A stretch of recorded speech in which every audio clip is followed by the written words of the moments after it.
আমি এর আগেও অনেক ভিডিওতে বলেছি যে আমি নাকি তুলি দিয়ে কাজ করতে পারি না ঠিক করে। সত্যি কথা, আমি কিন্তু ডিজাইন করতেও একদম পারি না।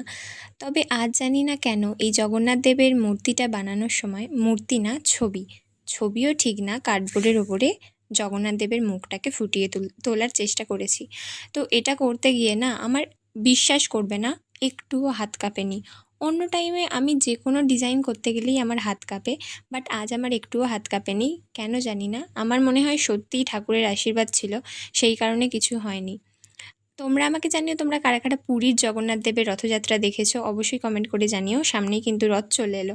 তো এই ভিডিওটা কেমন লাগলো অবশ্যই কমেন্টে জানিও। আর দেখবে চোখের কাজটা একটু কেমন হয়ে গেছে, ওটা আসলে আমার তাড়াহুড়োর জন্য, আমার ধৈর্য তো একটু কম, তো আমি হোয়াইট কালারটা করার পর সাথে সাথেই ওখানে ব্ল্যাক কালার করে দিয়েছিলাম বলে এরকম ঘেঁটে গেছে।